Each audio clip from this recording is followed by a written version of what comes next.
Olá, boa tarde a todos e todas. É um prazer estar novamente aqui com vocês. Meu nome é Ronaldo Casagrande, vice-presidente do Instituto Casagrande, e estamos aqui mais uma semana na nossa prosa educativa, este podcast desenvolvido, realizado pelo Instituto Casagrande em parceria com a TV Evangelizar, sempre trazendo um tema aí muito relevante para você que é pai, mãe e educador. E hoje eu tenho aqui a alegria de ter aqui nessa prosa educativa a Daniele Lourenço, que é pedagoga, psicóloga e é pesquisadora neste assunto de uso de telas, de crianças. Isso aí veio muito à tona agora, a própria série Adolescência do Netflix, que traz essa questão de discussão também, né?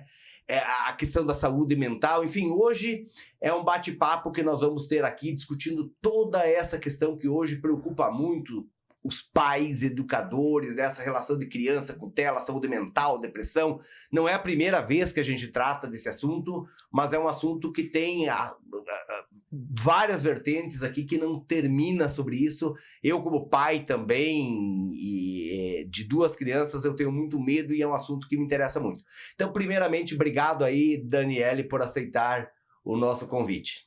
Olá, eu que agradeço, pela oportunidade, saúdo a todos aqueles que nos assistem, e é isso mesmo, sabe, Casagrande, é um assunto tão complexo que dá para fazer quase que uma comparação com a própria internet. É um castelo de 1000 portas que se abrem para mais 1000 portas, então tem tanta coisa para gente conversar, e assim, vamos imaginar essa tecnologia, ela é muito recente. Se a gente for comparar com outras áreas de estudo, como a química, a área da medicina, o próprio trânsito, são coisas que a gente levou quanto tempo para construir, para compreender, e ainda assim nos desafiam hoje. O trânsito não é um desafio? E há quanto tempo ele foi constituído?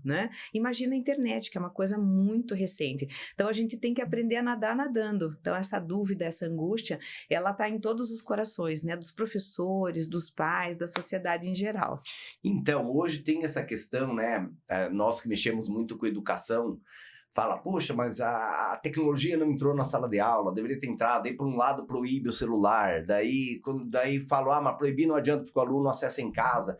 Então hoje nós estamos tateando de certa forma, e eu tenho duas crianças, na verdade um com 11 anos, Daniela, e uma com 6, e me preocupa muito essa questão do celular, É uma porta, até recentemente nós fizemos também uma prosa educativa aqui na área de segurança, a cibersegurança, a preocupação que se tem hoje, E hoje nós não sabemos bem, parece que nós estamos navegando que dá duas braçadas para frente e uma para trás, parece que nós estamos um pouco perdidos nessa situação. E você já pesquisou bastante, você trabalhou inclusive com implantação de tecnologias lá atrás. Conta um pouco da tua trajetória, o que te fez estudar basicamente esta área? Então, eu sou aquela professora de carreira básica. Sempre fui apaixonada, sou de uma família de educadoras, Minha avó foi professora leiga em Paranaguá em 1915, Então você imagina o quanto isso corre aí na tradição familiar. Então eu fiz o magistério, fiz a pedagogia, sempre muito envolvida com as questões de educação, apaixonada e entendendo que só a educação transforma uma sociedade, E num determinado momento da minha carreira, eu recebi um convite para fazer parte de uma equipe que ia trazer um processo de informática educativa para o Brasil, era uma franquia americana. Eu até achei que não ia ser contratada, porque eu nunca tinha pego num computador na minha vida, num mouse, nada, E aí cheguei lá, fui para o treinamento em 1993, 94. Nem internet, não tinha internet ainda, não acesso, nada, era só aqueles softwares de caixinha. 95, que foi o ano que eu casei, inclusive. E fomos para lá, recebemos todo aquele treinamento e eu fiquei absolutamente encantada, porque aqueles softwares, que traziam quase como se fosse um desenho animado, comandado pela criança e que trazia ali a oportunidade de aprender conceitos, lidar com a matemática de uma forma divertida, ver o acontecimento da ciência. Eu falei, gente, isso aqui vai revolucionar, vai trazer para a educação tudo aquilo que a gente precisa. Aí a gente fez o processo de tropicalização, porque os softwares ainda eram em inglês, enfim, manuais, e começamos o processo de implantação nas escolas, chegamos a ter 70 franquias. E o que aconteceu? Ali um pouco da minha empolgação caiu por terra, porque como era uma solução completa, a gente levava a professora, o computador, o software, a nossa metodologia, e isso começou a conflitar com a realidade da criança, porque a professora explicava numa forma, numa perspectiva, a gente abordava outra, então aquele meu castelo começou a ruir. E aí, nisso, né, a tecnologia começou a permear a escola, começou a vir fortemente como um recurso didático-pedagógico, e aí veio junto nesse bolo todo a expansão, né, o boom da internet, enfim, que todo mundo podia ter em casa, que veio aquela primeira internet. Lá por 98, por aí. Entre 98 e 2000 né? que a gente tinha aquela internet de escada que fazia aquele chiadinho, as primeiras salas de bate-papo e tal. E a gente foi acompanhando essa dinâmica. E aí, eu ainda assim apaixonada, ainda assim achando que, como realmente né, um grande recurso, porque ele trabalha com muitos estímulos visuais ao mesmo tempo, né? Então, a criança tem... Visuais sonoros, né? Então, tem a perspectiva visual, tem a perspectiva sonora e principalmente a sinestésica, porque ela participa do processo ali, ela comanda de alguma forma, né? Não é a única ferramenta, né? A gente, isso é muito importante, a criança tem uma variedade de ferramentas pedagógicas, mas é inegavelmente uma coisa que é potente, né? Quando ela é bem utilizada, ela é maravilhosa. E aí, nesse processo, eu já estava numa outra empresa que participou de um projeto muito legal aqui de Curitiba, que era o Digitando Futuro, que a ideia não foi, né? Todas as escolas municipais receberam, né? Montaram o seu laboratório de informática, tiveram todos os seus professores capacitados e o mais legal, a gente acompanhava essa escola por um ano para que esse conhecimento se tornasse prática e essa prática se tornasse relevante em sala de aula. Porque muitas vezes o treinamento não dá o embasamento e a prática necessária para o uso.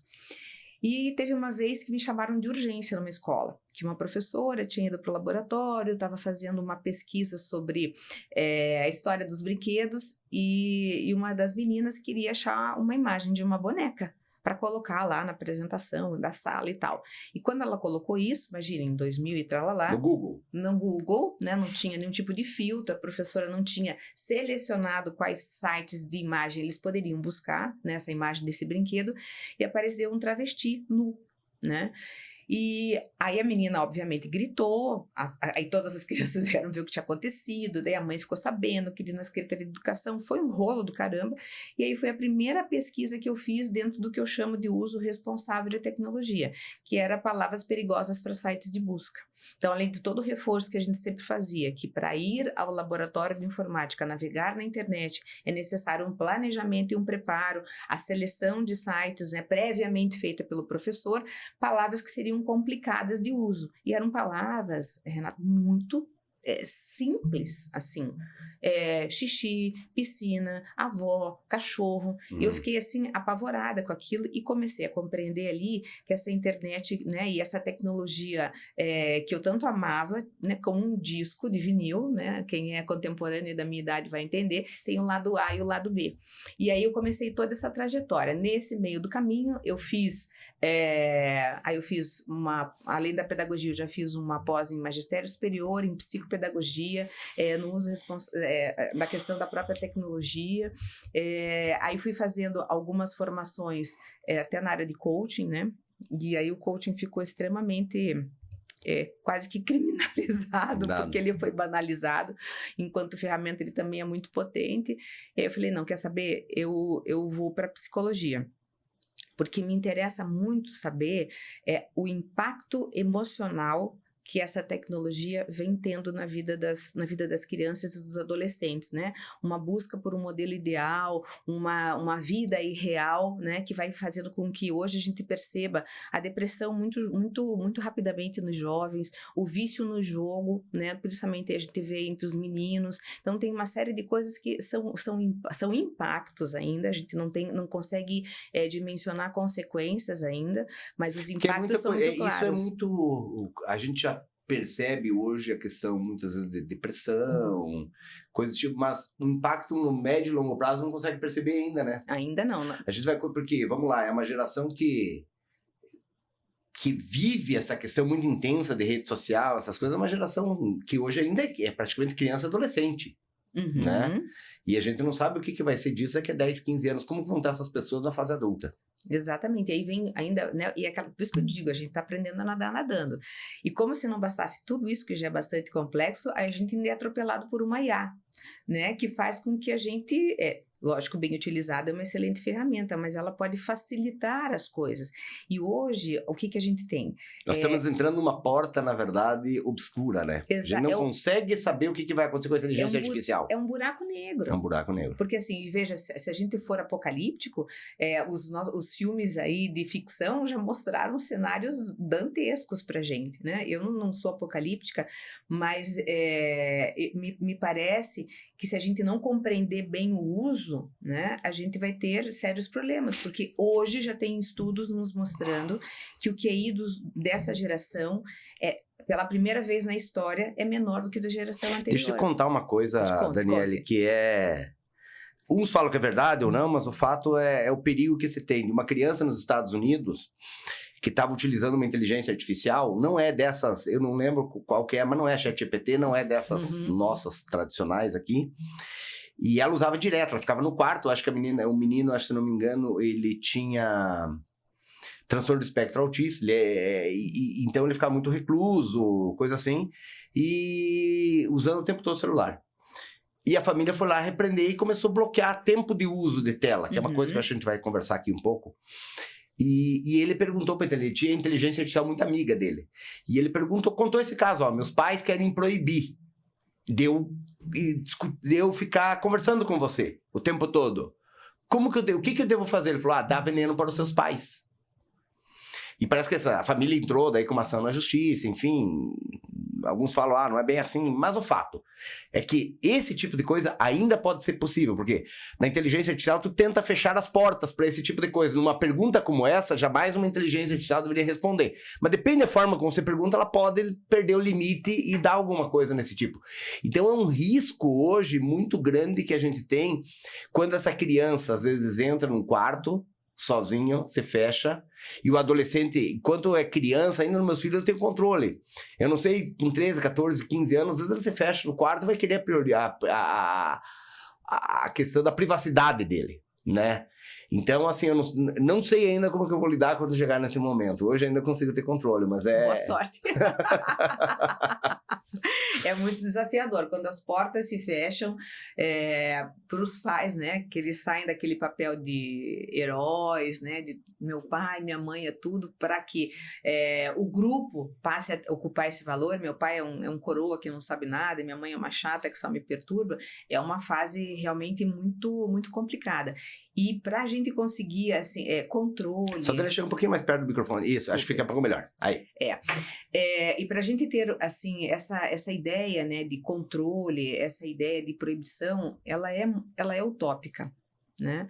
O que a gente pode e deve fazer é construir um bom relacionamento com esse filho, prepará-lo como a gente prepara para outras coisas, né? Então, por exemplo, quando tua filha estiver na idade de sair para balada, você vai dizer, olha, não pegue Uber, o pai vai te buscar, não tome do copo de ninguém, cuide com o teu copo, não aceite nada de estranho, enfim, aquelas recomendações, porque o nosso filho vai lá, vai se divertir, mas ele está sujeito, né? São regras do mundo. É interessante, né? Esse teu conselho que você está dando bate muito quem assistiu a nossa prosa educativa sobre cibersegurança, ele falou exatamente isso.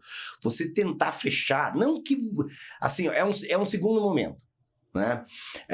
Mas ele acaba não sendo muito eficiente, porque sempre a pessoa consegue uma porta, né? Ele vai hoje, e se ele for numa inteligência artificial, ele começa a perguntar como, meu pai está investigando, como que eu poderia fazer para... E ele vai descobrindo caminhos. Ainda mais que nós vamos pensar que grande parte dos pais não tem hoje uma familiaridade com a tecnologia. Então ele acha que está bloqueando e de fato não está. Então acho que a conversa, né, essa proximidade, você não perder esse elo com o teu filho, acho que vai ser a melhor coisa, né? Então, a gente está vivendo... O futuro nunca pode ser adivinhado, né? Mas hoje a gente está levando essa dúvida, essa angústia num nível muito maior. Então, o que nos garante ou nos dá um pouco de quentinho no coração? É a construção, né? É o investimento na educação e no relacionamento com essa criança, para que ela fale a verdade, para que ela compreenda o que é certo e o que é errado, porque esse conceito vai ser aplicado lá para ela não pegar a cola do amiguinho, porque é do amiguinho, né? Como para ela não disseminar uma fake news, ela não fazer uma página de bullying para um outro colega da escola. Então, esses conceitos bem plantados, né, que realmente brotem no coração e na consciência dessa criança e que vão determinar a forma como ela vai se comportar no mundo real e no mundo virtual. Como a inteligência artificial que é capaz de ensinar como envenenar o pai, como cometer suicídio, que também pode ajudar na cura de doenças, né? Então, o grande diferencial, eu entendo hoje que o grande investimento é na formação, é nessa construção para que essa vida, para que essa cabecinha, né, para que essa criança seja uma boa pessoa, uma pessoa com princípios, que isso vai nortear toda a vida dela. E aí vem um outro desafio. Para que a gente consiga fazer isso, é preciso presença, é preciso convivência. E a gente vem percebendo, né, não sei se você vai concordar comigo, que parece que essa educação ela está meio que terceirizada, os pais muito sobrecarregados, então o celular o tempo inteiro servindo como um recurso, né, para que o pai possa almoçar tranquilo, para que ele possa assistir um filme tranquilo, né? Ok, nós estamos aqui nessa prosa educativa hoje falando sobre o uso de telas pelas crianças, tecnologia e tudo mais. Vamos rapidinho para o intervalo e já voltamos.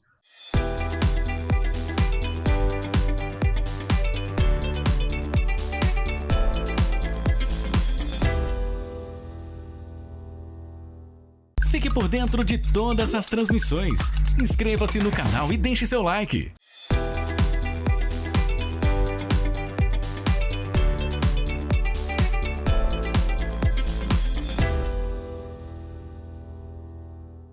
Olá, estamos de volta aqui para essa prosa educativa, aqui com a Daniele Lourenço, falando hoje sobre o uso de telas e tecnologias digitais pelas crianças e adolescentes. Bom, Daniele, você estava falando que hoje a família acaba usando muito o recurso da tela como uma... Aliás, tem muitos que chamam de chupeta digital, né? E realmente, assim, eu que sou pai, tu vê, às vezes tu vai jantar com a tua esposa, vai levar os filhos, e é o momento que você tem para conversar dando a chupeta digital, né? Fala um pouco desse risco. Então, nem tanto ao céu, nem tanto ao mar, né? Eu não estou endemoniando, né, aqueles pais ou aquelas crianças que usam telas, mas o risco, ou na verdade não é né, são inúmeros riscos que a gente coloca na criança. Em primeiro lugar, essa criança ela começa a ter uma ansiedade, né, muito grande, e ela começa a desenvolver, ou pode vir a desenvolver vamos chamar aí, um vício pela dopamina. Então você imagine assim, na minha época, na sua época, vamos colocar você. Para você sentir a dopamina, você tinha que ser o seu dia de jogar futebol. Aí você tinha que ser escolhido para o time, tinha que ter uma oportunidade de marcar um gol ou de defender o gol, e daí aquilo trazia aquela euforia e você sabia que você só ia poder viver esse momento na próxima semana. Hoje, com os aplicativos, com os joguinhos, a criança ela vai recebendo essa dose de dopamina. Chama de dopamina rápida, né? Exatamente, é o tempo inteiro. Ela venceu uma fase... Ai, que delícia! E aí ela começa a aparecer, sabe aquela figura daquele ratinho que fica correndo atrás do queijo ali naquela roda? Uhum. É isso, né? Então, aí o que vai acontecer? Você vai dizer para ela assim, vamos ler um livro? Ai, não, é chato. Aí vamos assistir um filme? Ai, não, é chato. Aí vamos jogar uma bola? Ai, não, cansa. Então, o que acontece? Eu vou começar a ter crianças com problema de obesidade infantil, né?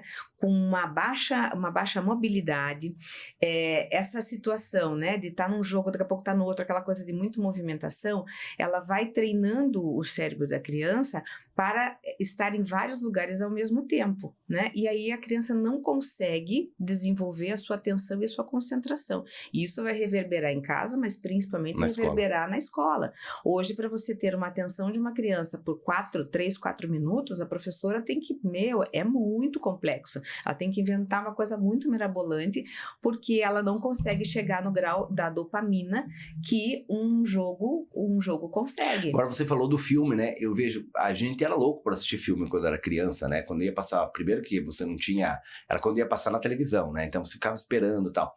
Hoje eu vejo que eles têm uma possibilidade de desenho e não chama atenção.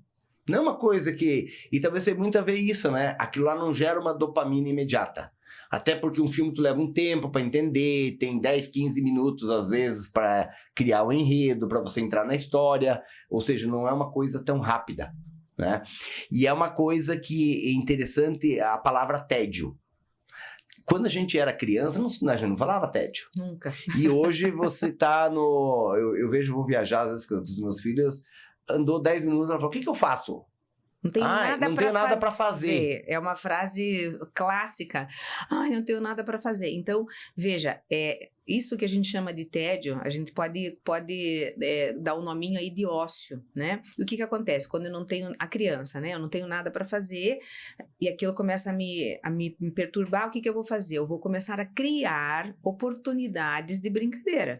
Aí ela vai pegar um papelão, ela vai pintar. Criatividade, você surge nesse momento, né? Exatamente. Então, puxa, eu não tenho nada para fazer, mas aí assim, aí vou pegar essa boneca, vou cortar o cabelo dela, vou costurar, vou cortar um vestido para amarrar para fazer uma canga. Aí agora eu já pego o meu boneco, daí eles vão passear, eu preciso de um carro. Então, assim, uma coisa vai levando a outra, então a criança, ela vai reproduzindo, né, a realidade que ela vive, né, porque é assim que ela aprende, observando.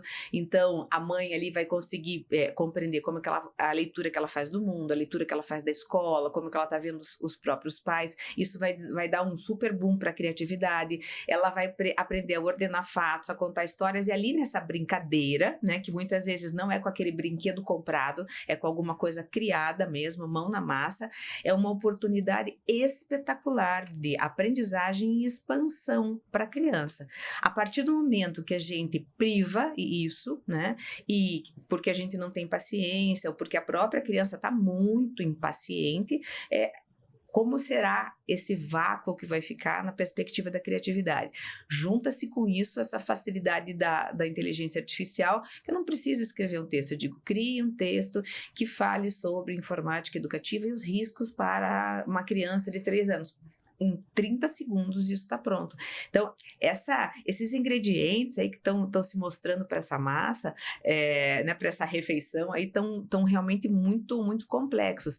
E veja, quando a gente vê o movimento de um governo, né, a nível federal, que está dizendo, está proibido os celulares na escola, gente, vamos ver que é alguma coisa realmente importante, impactante, que se tomou uma decisão nacional. E isso está reverberando não só aqui no Brasil. É isso que, na verdade, não é uma coisa brasileira, né? Não, é uma coisa mundial, né? E é tão engraçado, né? Antes, você poderia, assim, você tinha características, né, dos jovens. Um jovem indiano, ele se vestia de uma determinada forma, ele tinha determinados hábitos, a cultura, os pensamentos, os valores eram muito próprios ali daquele território. O adolescente americano, o adolescente brasileiro, o japonês, assim por diante. Hoje está tudo muito igual.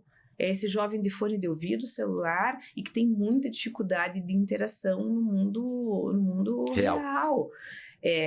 A minha filha, né, não é tão novinha, mas já pegou o começo da tecnologia, até porque, como eu trabalhava com isso, eu testava muitos softwares, muitas coisas ali com ela. Ela é uma menina que não gosta de falar no telefone.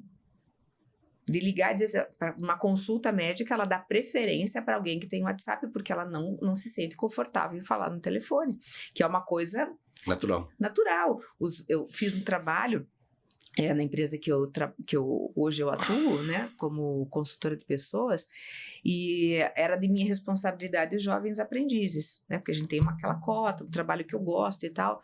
Muitos deles não sabiam falar no telefone.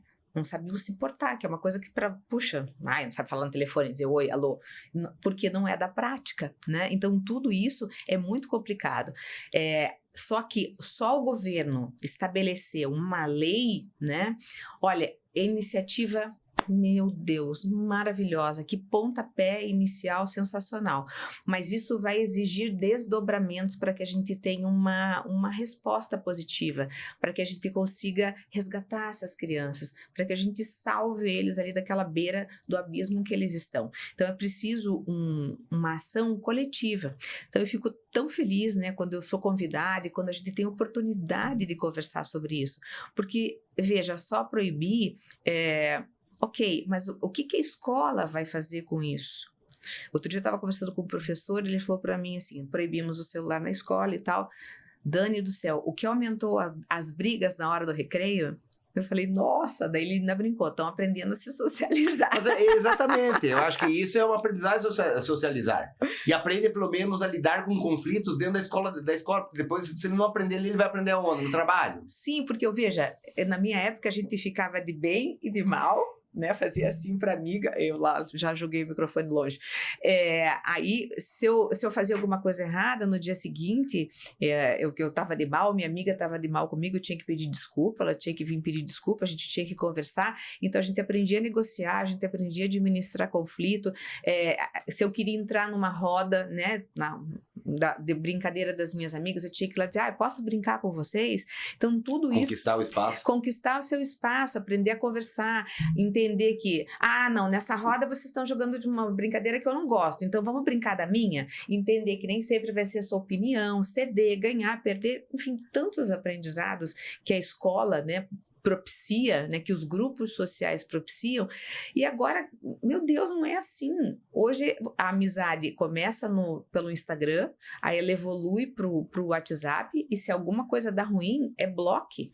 Ninguém conversa. A partir do momento que você tenta entrar em contato, né, briguei lá na sala, né, aí no grupo da sala, todo mundo já fica sabendo, no grupo em particular, você está sendo xingada, né, de linda e mais um pouco, e você é bloqueado.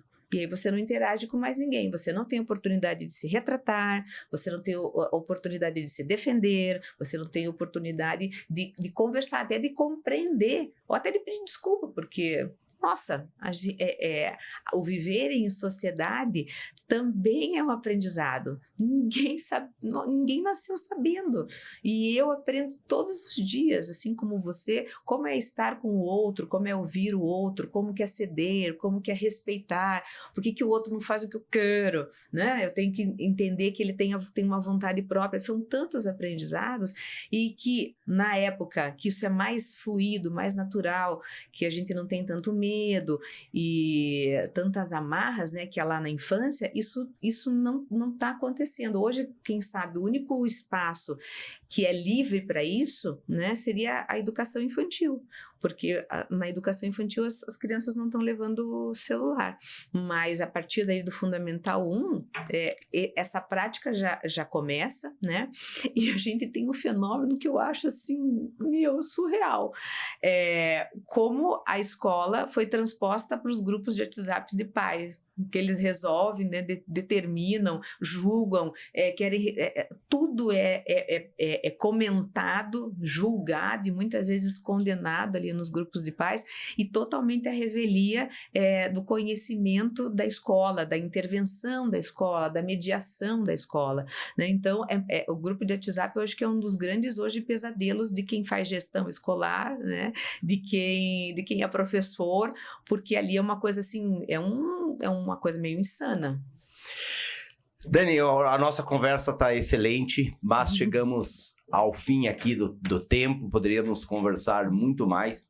Quero agradecer imensamente a tua presença aqui, elucidando esses pontos. Eu deixo aí a palavra para você, para conversar diretamente aqui com os telespectadores da TV Evangelizar, deixar os seus contatos, enfim, fica à vontade. Gente, assim, nessas palavras finais, eu queria dizer que, embora a situação pareça muito ruim, e ela é de verdade, está nas nossas mãos, né? Conversem com outros pais para que eles também tenham os mesmos cuidados de vocês, reduzindo as horas, né, de celular, de telas. Mas, gente, não adianta só reduzir, a gente precisa propor uma outra coisa no lugar. Então, olha, você não vai ficar no celular hoje, mas nós vamos sair para jogar uma bola. Você não vai ficar no celular hoje, mas vamos sair soltar uma pipa, vamos brincar de massinha, vamos assistir um filme juntos, né? Então, essas experiências que são afetivas, que vão criando memórias na criança, vão substituindo esse tempo de tela, e é muito melhor a gente estar junto. E aí, se outros pais forem fazendo esse mesmo movimento, vocês conseguirem o apoio da escola, né, para que outros pais vão se envolvendo, a gente vai ter uma solução em comunidade, porque daí, poxa, a minha mãe faz, a mãe do Pedrinho faz, a mãe da Maria também, e isso vai sendo pacificado e a gente vai conquistando, vai chegando no coração dos nossos filhos. Porque assim, né, gente, para estar presente na vida deles amanhã, a gente tem que estar muito presente no hoje. Eu me coloco à disposição para a gente continuar conversando. O meu Instagram é @Daniele com 2 L's Lourenco, tá? Ficarei muito feliz de poder ajudá-los e de continuar esse papo, porque, ó, foi pouco tempo para falar com vocês. Até a próxima. Obrigado, Dani. Obrigado a todos vocês aí que nos acompanharam aqui na TV Evangelizar numa prosa educativa. Até a próxima semana. Valeu, tchau.